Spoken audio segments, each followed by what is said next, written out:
आज भी मेरा दावा कह ये रहे है कि फाइल में कोई ना कोई कमी मिली होगी सीबीआई को, तभी इस हद तक आगे केस बढ़ा है। ठीक है, अब मैं विवेक के पास आती हूँ, लौटूंगी मनोज जी, कि विवेक ये कितना बड़ा झटका होगा अगर वाकई में कुछ गड़बड़ किया है मनीष सिसोदिया ने, जिसके की सबूत सीबीआई के पास है।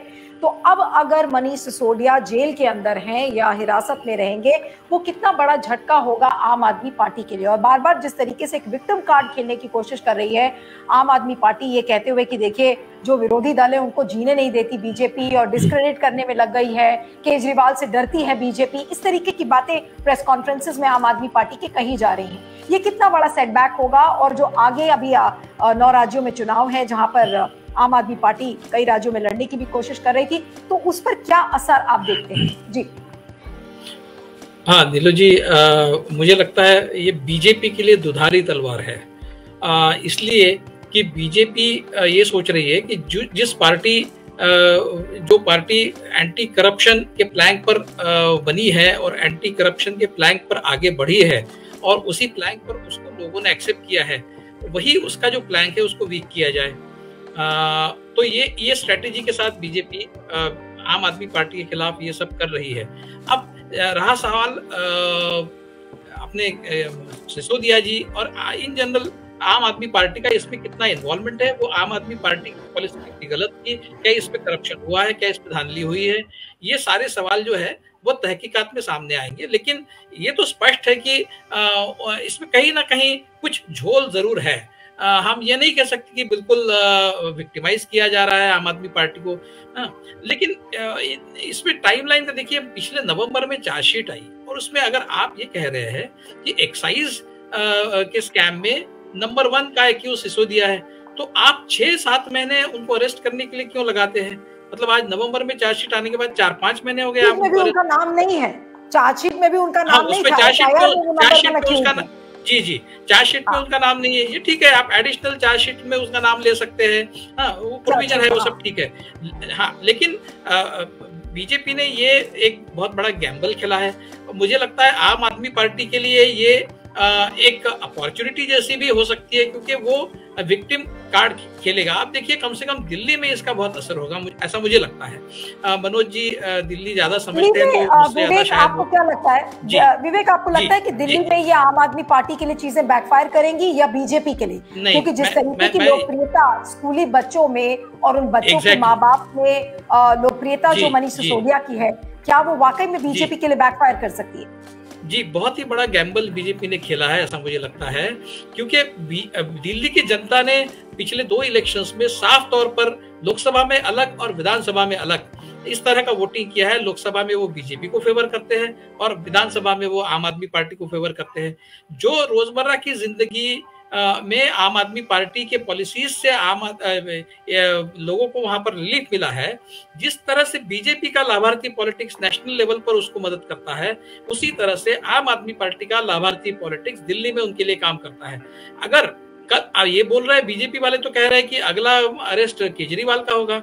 इतना बड़ा रिस्क अगर बीजेपी लेना चाहती है तो वो लेवे, लेकिन इसकी सिंपैथी पूरी तरह से आम आदमी पार्टी की तरफ जाएगी, ऐसा मुझे लगता है, क्योंकि आम आदमी पार्टी की वजह से वहां की जो जनता है वो खुश है।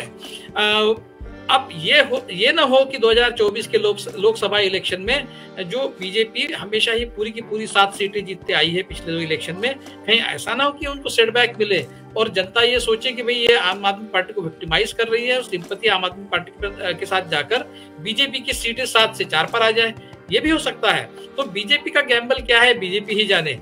और इसका बीजेपी का जो ट्रैक रिकॉर्ड है वो बिल्कुल क्रेडिबल नहीं है। वो अपोजिशन पार्टीज के लीडर्स को पॉलिटिकली टारगेट कर रही है। इस तरह का एक नैरेटिव तो बात आप विवेक कह रहे हैं, विवेक जो बात आपने कहा उसी से एक सवाल मैं आपसे ही पूछना चाहती हूँ कि जहां तक बाकी विपक्षी दलों का सवाल है विवेक, आपने देखा होगा कि आज अखिलेश यादव ने भी मनीष सिसोदिया के समर्थन में बोला, शिवसेना ने बोला और तृणमूल कांग्रेस, भारत राष्ट्र समिति पार्टी, ये तमाम पार्टी थी जिन्होंने आज मनीष सिसोदिया का समर्थन किया, सिवाय कांग्रेस को छोड़कर।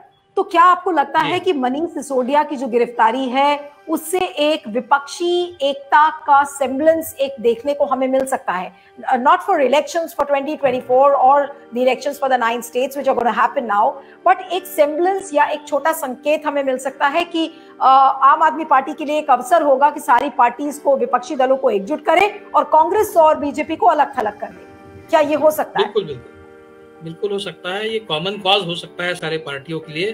और बीजेपी एक तरह की ह्यूब्रिस में है, एक तरह का ओवर कॉन्फिडेंस बीजेपी में दिख रहा है कि वो जो कर रही है, जिस तरह की स्ट्रॉन्ग आर्म पॉलिटिक्स वो भारत में कर रही है, उनको लगता है कि वो उनको हमेशा ही मदद करेगी और वो हमेशा ही उनके लिए फायदेमंद होगी।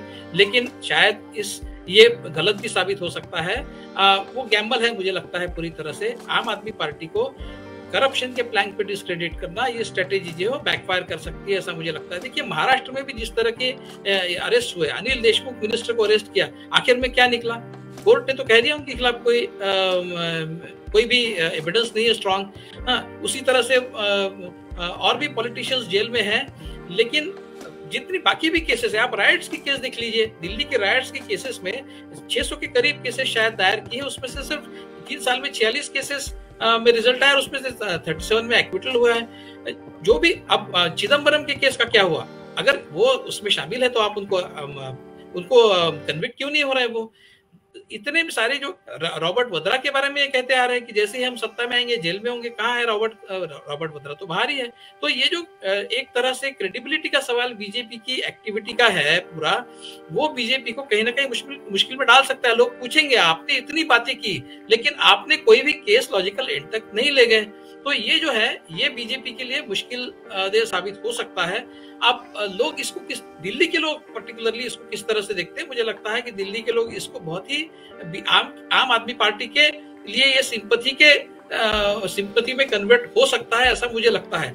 अब आने वाले दिनों में देखना पड़ेगा इसका किस तरह से इसका रिएक्शन होगा दिल्ली में पर्टिकुलरली। बाकी स्टेट्स में तो आम आदमी पार्टी का इतना वजूद नहीं है आज भी, लेकिन दिल्ली में इसका बीजेपी को खामियाजा भुगतना पड़ सकता है, ऐसा मेरा अंदेशा है।